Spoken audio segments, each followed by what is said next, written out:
Oh, that was a pretty cool show. Could have been better, but it is nice to see that Sonic is being represented better in cartoons. Wonder what other animations that Sonic has been over the many years. Wait a minute, didn't Sonic once had an anime? Like, full-on Japanese animated series based on the games, instead of some original idea? Oh wait, I forgot how... God. Oh god, I forgot how janky the show was. I did make a remake of a show before, and that was pretty well received by the internet dwellers. And hey, I'm a professional artist, and currently in the process of producing my comic. Also, I'm a huge fan of Sonic the Hedgehog, and I'm pretty damn passionate. So, what the hell? What if I remade this damn show? Darling, please keep it down. You're disturbing the... Oh. You have an idea for something that you shall be obsessing with? Might as well capitalize on your fleeting sanity and share these ideas with our darling audience. What if Sonic X was remade? Oh, start the show, my dear.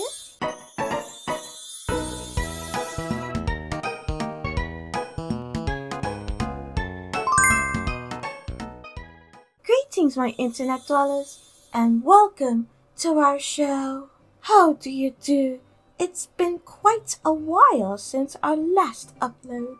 Understandably, you all have been curious of what what on Fantasia Starhub has been doing all this time. I hate Darling, making calm model down. shapes. You're scaring the poor children. Along with assessing with your little side project, which is the subject for today's video. Actually, it's a 7-video series.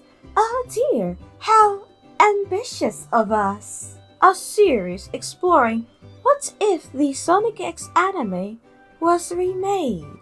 Since I am not familiar with the subject, I shall let Starhub take care of things. Ta-ta! Thanks, lady. And as you can tell, I am a huge fan of Sonic the Hedgehog. I play many of the games, watch most of the shows, and I'm currently trying to collect the IDW comics. Also, drawing up Sonic fan art as a kitten is one of the many reasons I am my current profession. Perfect for a crazy Molly like you.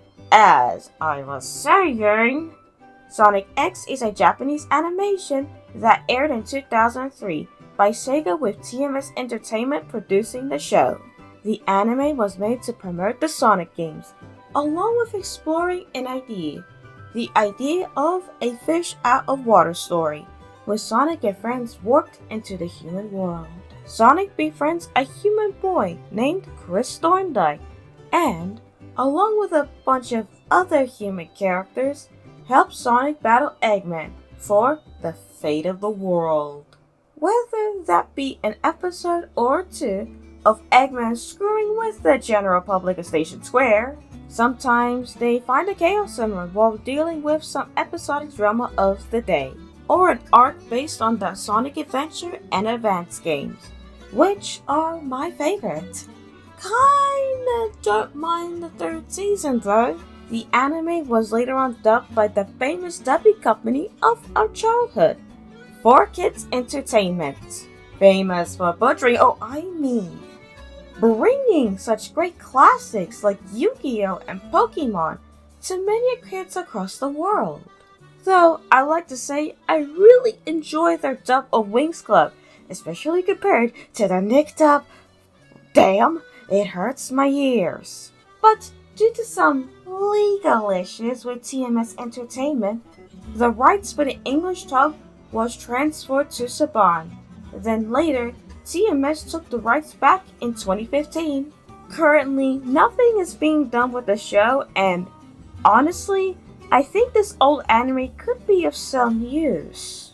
Like taking the very concept of the show and making my own version of it for the entertainment of many. Also, shout out to my assistant and my bestest friend in the whole wide world for helping me with the project. Thanks, buddy. If it weren't for you, I probably would have just made glorified fanfiction. Follow him on his socials. He makes fantastic art.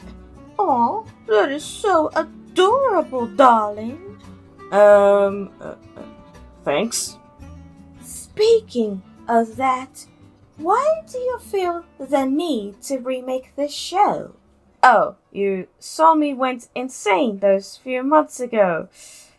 Well, before I go off of the many flaws of the show, I like to compliment the show first because there were good things, surprisingly. Also, remember that everything I'm going to say from now on is my opinion. So if you feel different from me, that's fine. I really like the fact that the show adapted stories from the games, which back then wasn't really a thing when it comes to Sonic media like the cartoons and comics. It adapts the lore pretty well, and most of the time, the writing is decent. At best, fantastic. The voice acting is one of the best in Sonic media, especially as Jason Griffith, my favorite voice actor for Sonic, and the others were cast well. And lastly, I love the idea of the overall story of Sonic and friends in a human society, and how they deal with it. Well, okay, that's enough positivity for now. I'm gonna rage. Oh dear, I best be going. I'd much rather not be here. Ta-ta. Let's start with the main reason I started this project. Chris flipping Thorndike. Before one of y'all step on my tail for crapping on a child, please remember what kind of character Chris is. He is the second freaking protagonist of the series. He had a lot of screen time, yet back then, as a child, I never found it interesting or even likable. Oh yes, an overly privileged, whiny, entitled, rich nepo baby. That makes a terrible choice for what is essentially the audience's surrogate. Like, how many people can relate to that? No! And you know what makes it worse? Chris is a freaking brat who barely brings anything to the table until season 3 when he becomes an adult. He is pretty useless in combat, not connected to the lore in any significant way, and his bond with Sonic feels empty. We barely see their friendship developed. In fact, we see more development between him and Tails. He is a terrible take on the lonely rich kid trope. As we can see, he has friends, decent social life at school, loving relatives, and servants. And before you yap at me about the fact that Chris's parents are barely there for him, keep in mind, both work professions that take a lot of time away from home, and are shown multiple times in the show that they love Chris very much and wish they could spend more time with him. Overall, Chris is a pretty bad character and one of the main reasons I can't watch the show again. Also, most of the human characters are pretty bad and barely serve the plot. And also, the animation is so damn cheap. It needs an upgrade like bad. Not to mention the off-model shots of Sonic making him look goofy as hell. Yeah, Sonic's first anime, and they didn't even put in the effort to making sure he looked good. You know, the mascot! Lastly, how they handled the two worlds plot feels like poorly written isekai. Oh, are you done, dear? We need to move on. Sure. Let's move on to the ideas part. The ideas of how I want to handle the show. Oh, good. Also, before we move on, my internet dwellers, remember to like, comment, and subscribe, so our channel can be seen by more internet dwellers, and that will be fantastic, my dear. Can you all do that for me, please? I'll be so grateful for that. So, what I do if I was put in charge of remaking Sonic X? I like to burn everything to the ground, take the very backgrounds of the plot, and take it from there. Hey, before you run away, hear me out. First, I like the structure of the show to be 3 seasons of 20-minute episodes, with the first season being the shortest with 13 to 15 episodes, introducing the world, the characters, and the overall vibe of the show, along with leading to season 2. The second season covers Adventure 1 with 26 episodes, along with an ending scene that leads to season 3. The third season covers the story of Adventure 2 and acts as the show's finale. Each episode leads to the next, and the human characters are connected to the story and lore in more significant ways. Animation needs to be improved with much more detail that captures Sonic's speed and the action-heavy story.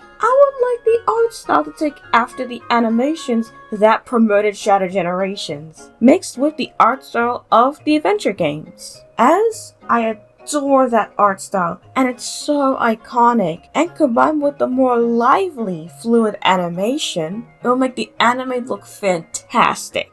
For audio, of course, it needs to use the soundtracks and effects from the games, as I think it adds more charm to the show. And we all know Sonic is famous for its bangers. Also, I think I caught Lady dancing around to Live and Learn. Oh my, how scandalous. Oh, so shameless. How dare you? Oh, also dear, may I have the part where I discuss world building? Yeah, sure. I've been yapping like crazy. And as the mascot of the channel, of course you need more lines. As it should be, darling. Next, we shall discuss the world building. May I introduce you all to the Mobian Archipelago, a hidden chain of islands, home to a race of animal-like creatures called Mobians. Mobians are advanced and intelligent just like humans, and existed for the same amount of time. They have their own civilizations and cultures, as shown in the classic Sonic games. The Mobian Archipelago contains 7 main islands and many other little islands surrounding them, with the largest and grandest of them all, the Acorn Kingdom. Moving on to the human side of the world, and I shall let you take care of this. The human part of Sonic's world, where of course humans live, are the countries and places we have seen in Sonic games over the years. Example, the setting of the story, which is Station Square, a city in the United Nations, the Sonic equivalent to the United States. How clever. Another example is all the countries you visit in Sonic Unleashed. Soliana, etc. Wait a minute. If the worlds are not separated, why on earth there are no humans on the Mobian Archipelago or Mobians in the rest of the world? You can blame the Echidna tribe for that. 300 years ago, when attempting to gain the power of the Master Emerald, a terrible accident occurred that warped the Mobian Archipelago far, far away, where most humans can't find them. The Mobian people over time became unknown, and very few humans today know of their existence. And even fewer humans know where the archipelago is located, like Dr. Robotnik, some time ago, who discovered the islands with the desire to conquer and rule. Eggman's desire for power put him in conflict with the Mobian Archipelago's natives, defending themselves from a powerful invader, one of them being Sonic the Hedgehog, when, one day, Dr. Robotnik, in search of the Chaos Emeralds, leads him to South Island. Wonder whom replaces Prince Thorndyke, my internet dwellers? Let's see in the next section. May we introduce you all to the secondary protagonist of our Sonic X, Helen Mary Jones. Let's start Hope's reaction to the unrelatable rich kid that is Chris Thorndyke. She thought to replace him with a character that would play the role of the audience's surrogate and Sonic's human companion better than Chris. And as I sense that my dear cousin is quite eager to discuss this section, and I can feel her behind me, I shall leave this section for her. Thanks, lady. I had so much fun designing this character. And okay, time to start. Helen Jones is a young, ordinary girl living in Station Square with her single martial artist dad. To describe her character, let's first learn what kind of life Helen lives before the story begins.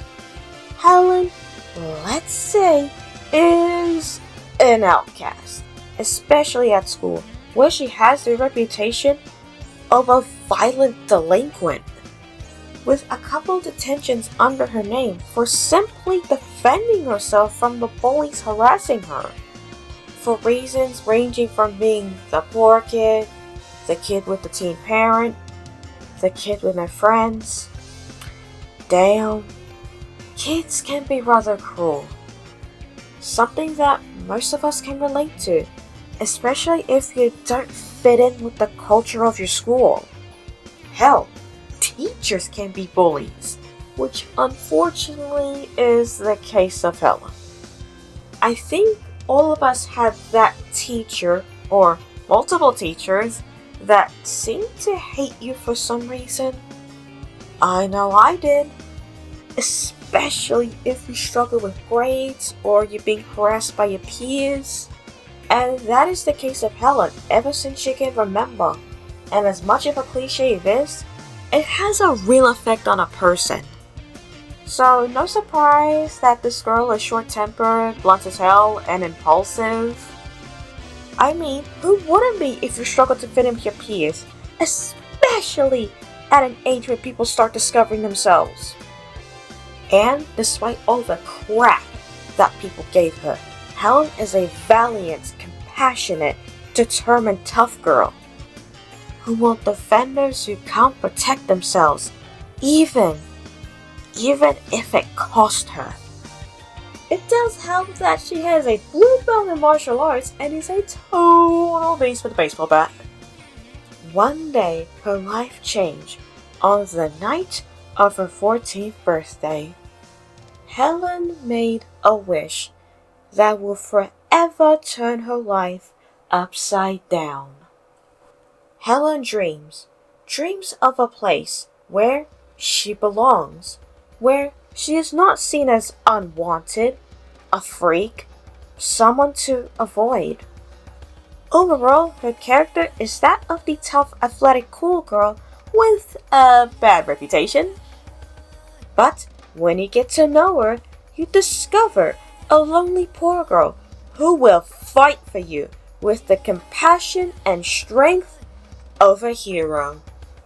In terms of story, Helen has an important role as the second protagonist and plays a large part of the story.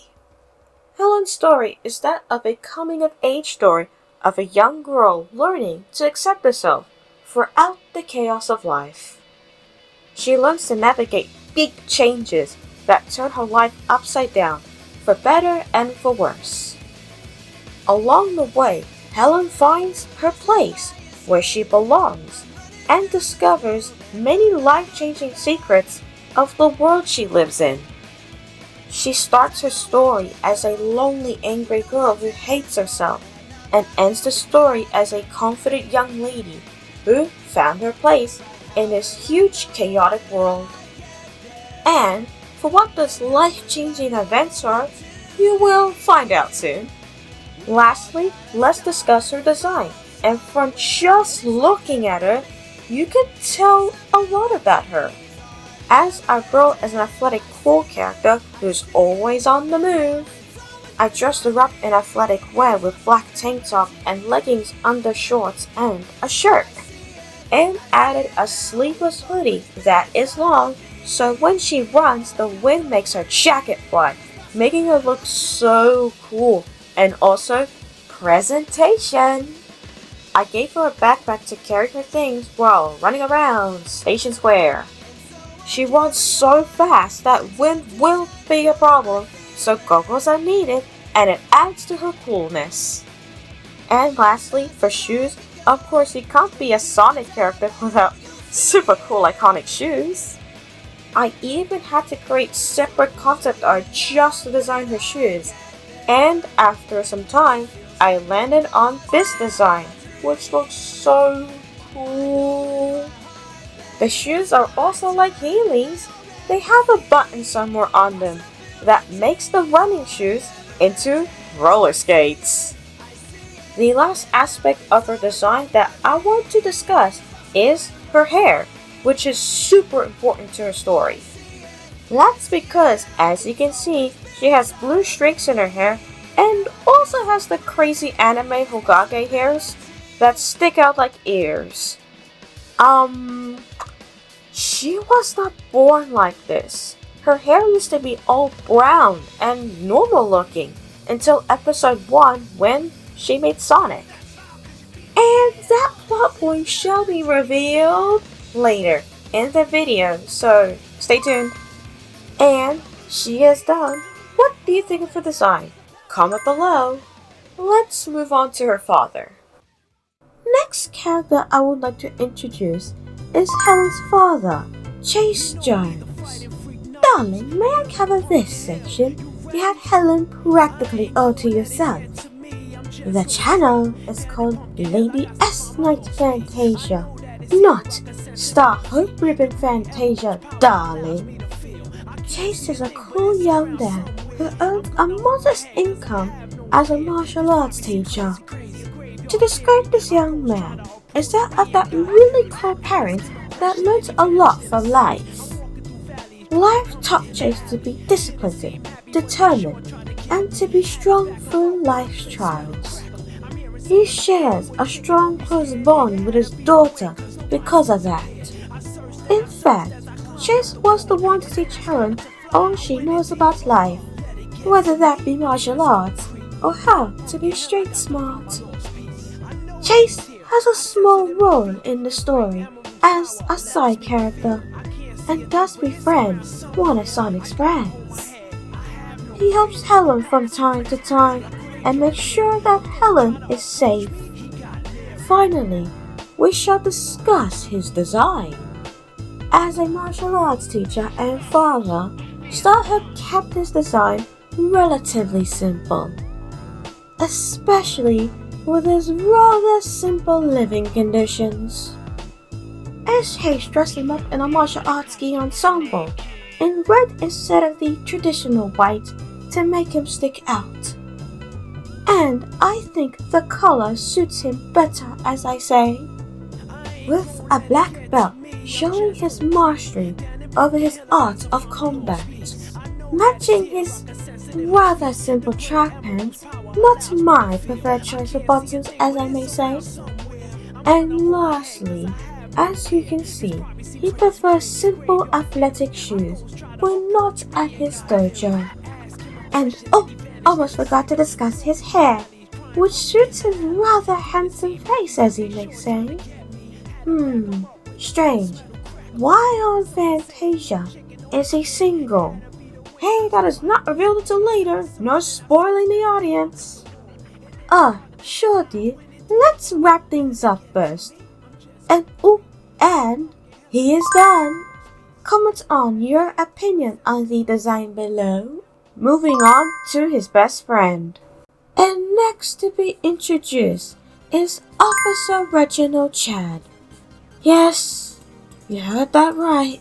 My cousin indeed named him Chad.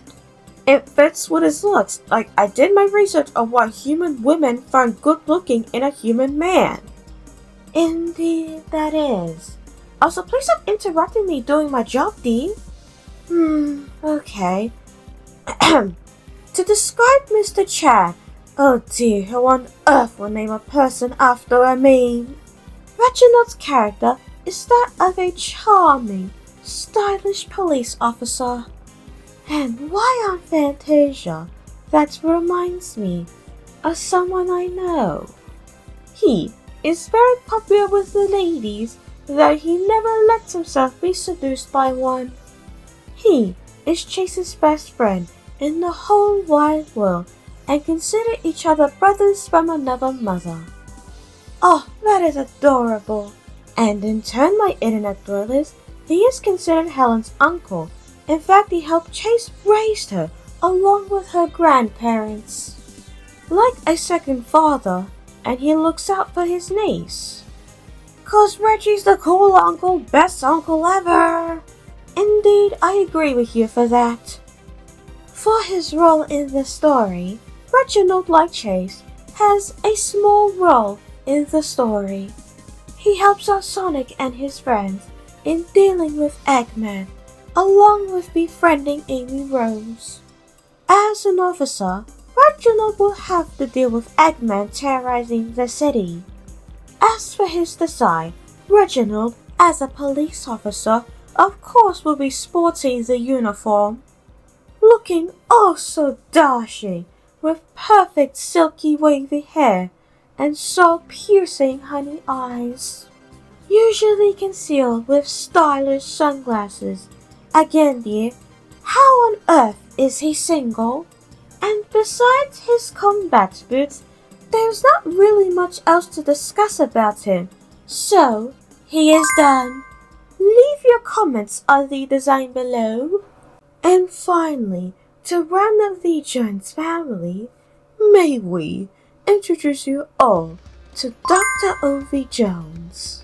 And I do believe that he replaces Chris's grandfather.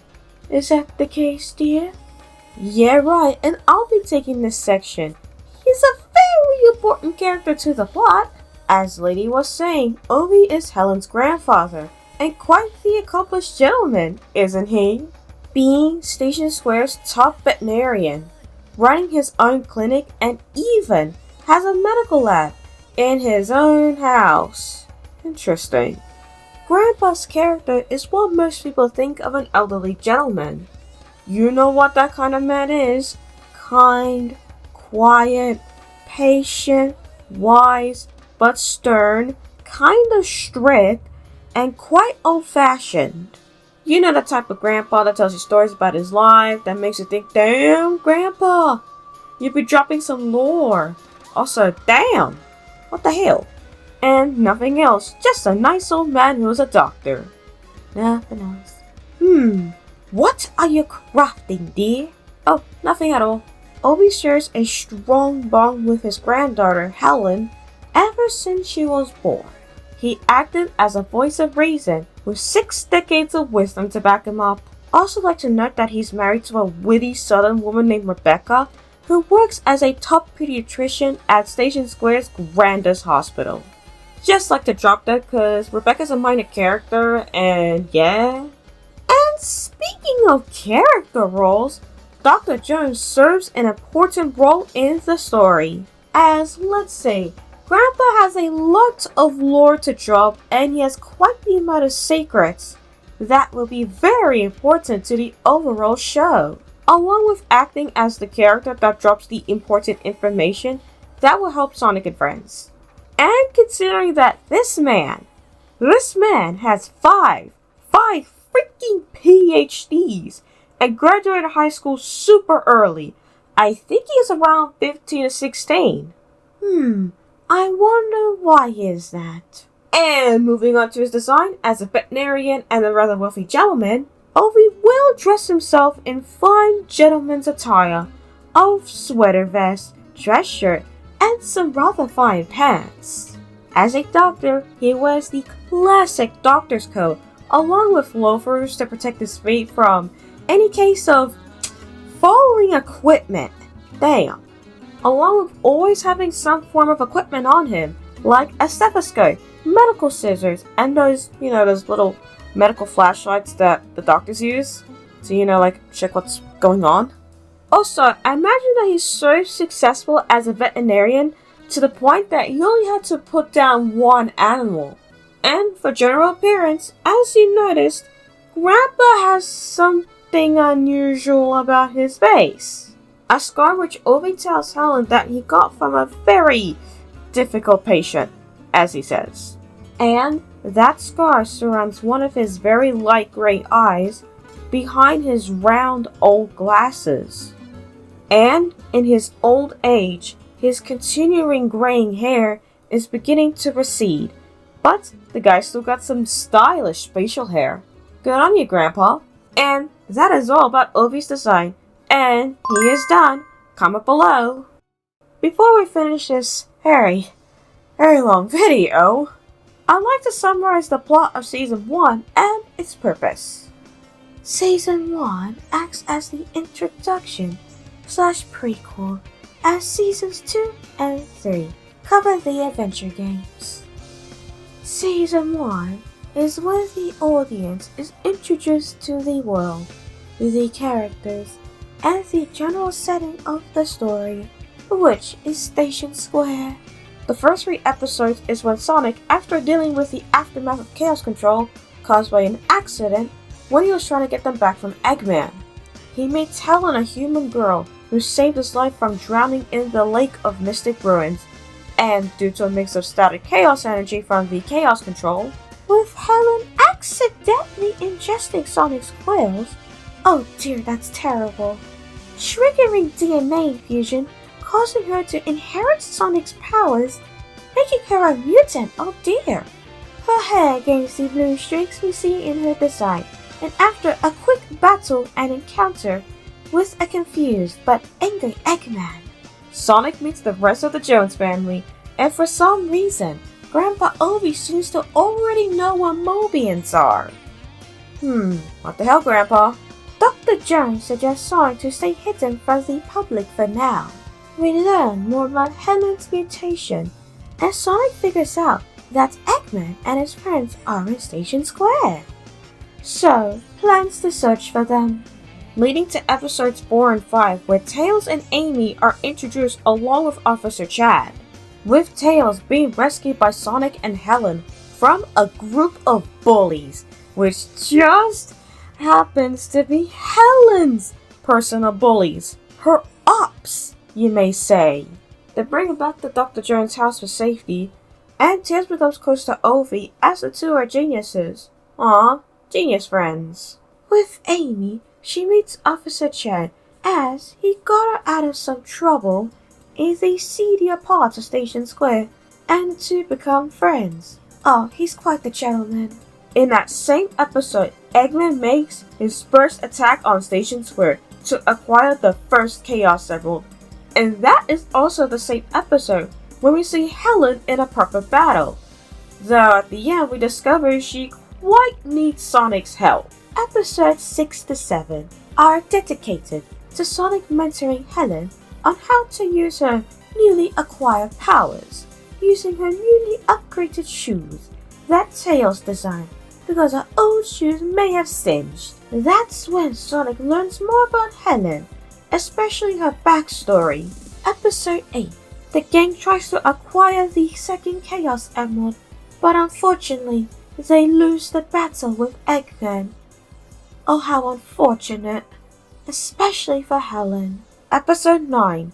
Helen trains like crazy to be better help to Sonic and friends, and we see the gang win the third Chaos Emerald. Yay! Episode 10. Eggman further analyzes the situation. We learn that Eggman used to live in this country, and we see Helen finally getting the hang of her powers. Yay, all that training was worth it. Though she's only just starting to get there. And after a hard battle, the Sonic gang win the fourth Chaos Emerald, leading to episode 11, when Knuckles is introduced. Finally, he's here. Early on the episode, he finds the fifth Chaos Emerald, but unfortunately later on the episode, he is tricked by Eggman to go and get Sonic, while Eggman steals the other emeralds. Knuckles meets and befriends Chase, and Chase, with experience of being deceived and tricked, helps Knuckles to see the truth, and we see Chase in combat with Eggman for the first time. And during that episode, Sonic and friends find the sixth Chaos Emerald, and we see Helen mix her speed with combat. Goodness, she's a fast learner. Sure, she's a quick learner, but the girl has a lot to learn. And then in episode 13, the last episode, the finale, for season 1 of course, the gang are in a race against Eggman to find the 7th emerald discovered at the city's tower. We see an epic battle between Sonic and friends and Eggman's mighty army, as we see Sonic go super for the first time. Oh, I love to see that. So exciting!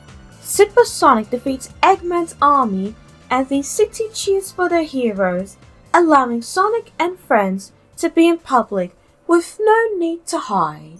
And at the end of that season, we see Helen and Sonic racing through Station Square for one more nightly race before the poor girl has to go to the 8th grade. God. Along with a scene of Eggman deep into mystic ruins, discovering ancient tablets depicting a powerful water creature. Oh goodness, I wonder if that would lead to season 2. With that information, Eggman again plans on harnessing power to conquer the world. And that is a very summarized season 1. God, I'm out of breath. Overall, this season depicts the beginning of Sonic and friends developing their relationship with the new characters. We see Helen learning how to use her new powers, and also, this is the start of a character arc. We learn more about the world, and also how this season leads to the next. And we're finally done. That was quite a lot. Let's move on to the outro, darling. Will do, cuz. Transition!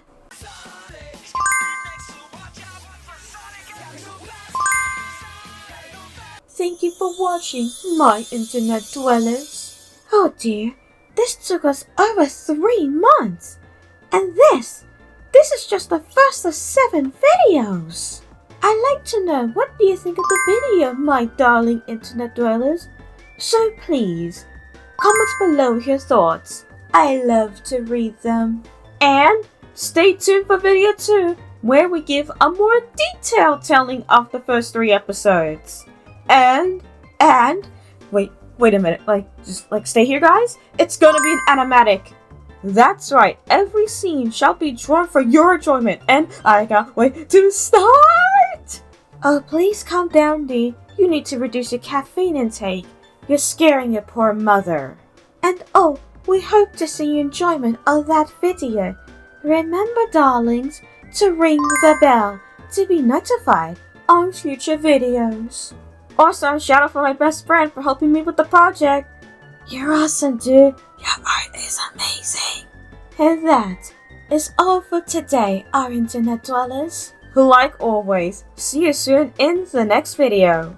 And goodbye for now.